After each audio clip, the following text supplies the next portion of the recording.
अच्छा, इसको ये भी समझ में आता है कि ममता इतनी डिसहार्टेंड क्यों है, ममता इतनी निराश क्यों है, उनका कैडर इतना निराश क्यों है। और उसी में भाजपा और आरएसएस के कार्यकर्ताओं से बात करते करते मुझे कुछ चीजों के बारे में पता चला जिनके बारे में मुख्य मेन स्ट्रीम मीडिया में चर्चा ही नहीं होती। जो थोड़ी मोड़ी खबरें ऐसे आई भी तो लोग सोचते हैं अरे कुछ होगा, देख के कुछ चीजें हमको समझ में नहीं आती, हम पन्ना पलट देते हैं। जैसे चुनाव आयोग के बीच में खबर आई कि उन्होंने कहा साहब ये सिविक पुलिस और ग्रीन पुलिस और स्टूडेंट पुलिस ये सब नहीं चलेगी। आप देखें, ये बल्कि इनका एक बयान था कि इसी बार civic green student police from poll duty in Bengal election. क्या हमने इस पे एक बार भी बात की कि सिविक पुलिस क्या है, ग्रीन पुलिस क्या है, स्टूडेंट पुलिस क्या है? भैया सबके अलग अलग संस्थान।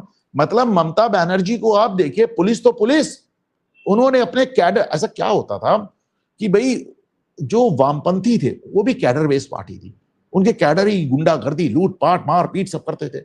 जब ममता आई तो पूरा कैडर टीएमसी में आ गया, अब ये कैडर हो गया। तो इनको बिजी भी रखना है, इनको पैसे भी देने हैं, तो तोलाबाजी वगैरह इनको दे दिया गया, तुम लूटो खसूटो, पुलिस तुम्हारी मदद करेगी। और इन्होंने कई ढेर सारे पुलिस के ऑर्गेनाइजेशन बना डाले ममता बनर्जी ने। आप सोचकर आश्चर्य कीजिए, बंगाल में 3 से 4 से 5 पुलिस ऑर्गेनाइजेशन चल रहे हैं, उनका बाकायदा लोगो है सिविक पुलिस का, मैं आपको दिखाऊं। अच्छा, इतना ही नहीं, इनके साथ गार्ड्स हैं, इनकी वर्दी है, आप देखिए। ये आप सिविक पुलिस देखिए, आपको ग्रीन पुलिस दिखाता हूं, ग्रीन पुलिस देखिए, ये इनको जो रेगुलर पुलिस है सम्मानित करती है। आपको ब्राउन पुलिस देखिए, ये देखिए इनकी कितनी पुलिस है, ये ट्रैफिक संचालन में पुलिस की मदद करते हैं। ये और तो और इनको समय पड़ता है, अगर इन्हें बहुत जरूरत होती है तो रेगुलर पुलिस की यूनिफॉर्म चुरा लेते हैं, वर्दी चुरा लेते हैं, और उसके बाद असली पुलिस वाले बनके लोगों को मारते पीटते हैं। ये काम भी करते हैं। और ऐसा नहीं सब ये केवल मुफ्त में करते हैं, जो लूटपाट का हिस्सा है वो तो इनका अलग से है। ममता बनर्जी एक एक आदमी को 17,500 रुपया देती है, ये देखिए इनकी। और अभी चुनाव के पहले 1,000 रुपया और बढ़ा दिया था। अब आप जस्ट इमेजिन कि ममता बनर्जी ने अपनी एक पूरी पर्सनल पुलिस फौज बना रखी थी, और वो भी एक नहीं कई से। जो स्टूडेंट पुलिस है, इसकी तो मुझे कोई फोटो नहीं मिली, ये यूनिवर्सिटीज में होती है, कॉलेजेस में होती है, लड़कों को धमकाने के लिए, बच्चों को धमकाने के लिए। ग्रीन पुलिस गांवों में होती है, सिविक पुलिस शहरों में होती है। क्या हो रहा है? We never talked about this. इसके बारे में हमने कभी चर्चा नहीं की, इसके बारे में हमने कभी बात नहीं की। ममता बनर्जी एक अलग संविधान चला रही है, आप जरा सोच कर देखें इसको। अच्छा, पश्चिम बंगाल का भी आजिए, पूरे पश्चिम बंगाल की जो पुलिस है, जैसे हमारी आपकी पुलिस है खाकी वर्दी वाली जो कहलाती है, खाकी वर्दी वाली पुलिस पश्चिम बंगाल में आपको आज भी नजर आती है कि भाई हम कहते हैं हमारे खाकी वर्दी पुलिस है।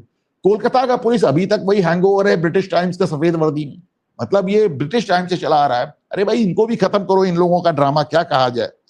तो पुलिस को आपने अपना कैडर बना रखा है। एक जमाने मुझे अब याद नहीं है, शायद 2021 के चुनाव में मैंने एक वीडियो देखा था, बाद में मैंने उसको पोस्ट भी किया था, जिसमें पुलिस वाले छत से खड़े होकर पत्थर चला रहे थे भाजपा के ऊपर।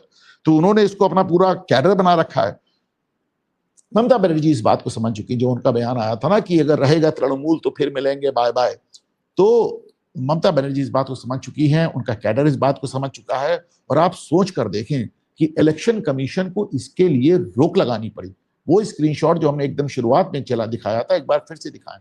आप इसको सोचें कि इलेक्शन कमीशन कह रहा है कि भैया हम अपनी पुलिस से काम चला लेंगे, हम अपनी सीआरपीएफ से काम कर चला लेंगे, केंद्रीय बल से काम चला लेंगे, अपनी सिविक पुलिस, ग्रीन पुलिस और स्टूडेंट पुलिस को आप पोल ड्यूटी, इनको चुनाव में ड्यूटी लगती थी। तमाशा देखिए आप साहब, इनकी चुनाव, ये लोग चुनाव कराते थे। और आपको मालूम इलेक्शन कमीशन किस हद तक गया है?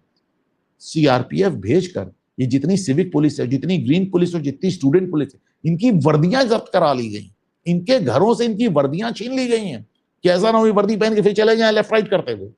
वो अलग बात है, ये तो पुलिस की भी यूनिफॉर्म चुरा लेते हैं, मैंने भी आपको दिखाया था।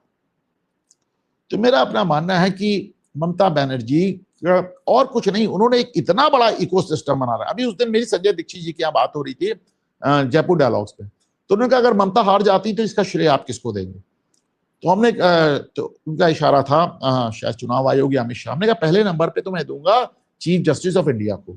उन्होंने दखल नहीं दिया, वरना भी पुराने वाले चीफ जस्टिस ऑफ इंडिया होते दखल हो जाती है। देखिए चीफ जस्टिस का बयान भी आया है कि बंगाल में इतना हाई वोटर टर्नआउट देखकर हमको बहुत अच्छा लग रहा है, क्योंकि कहीं ना कहीं चीफ जस्टिस का और सुप्रीम कोर्ट का जो रुख था वो जस्टिफाई हुआ है।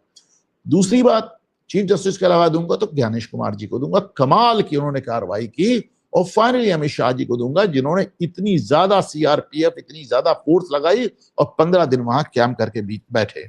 तो अब देखिए, होने को कुछ भी हो सकता है, तमाम लोग गलत साबित होते हैं, मैं भी गलत साबित हो सकता हूं, 2024 में गलत मैं भी साबित हुआ था बाकी लोगों की तरह। लेकिन अभी तक जो हालात सामने आ रहे हैं और जिस तरह वो ममता बनर्जी के सारे हाथ पैर वहां पे रोके गए, उसको देखते हुए लग रहा है कि yes, Mamata Banerjee is going to lose this election. Mamata Banerjee ये चुनाव हारने ही नहीं जा रहे हैं, बुरी तरह हारने जा रही है। जैसा मैंने कहा कि वहां भाजपा के लोगों से बात कीजिए, आरएसएस के लोगों से बात कीजिए, तो वो ये तक कहते हैं कि हमको ममता को हराना नहीं है, हमको ममता को केजरीवाल बनाना है। हमने कहा, ये ममता को केजरीवाल बनाने वाली क्या बात है? उन्होंने कहा, केजरीवाल जैसे पार्टी भी हारी हो, केजरीवाल भी हारा, हमको वो हाल करना है ममता बनर्जी का। अब भवानीपुर से जो संकेत अभी तक आ रहे हैं, उसमें लग रहा है कि भवानीपुर में ममता की जो मंजिल है, जो सफलता है, वो बड़ी संदिग्ध नजर आ रही है। भवानीपुर में ममता बनर्जी का चुनाव बुरी तरह फंस गया है। और फिर मैं कहता हूं कि कोई चमत्कार हो जाए तो मैं नहीं जानता, पर ममता बनर्जी पश्चिम बंगाल का 2026 विधानसभा चुनाव हारने जा रही है।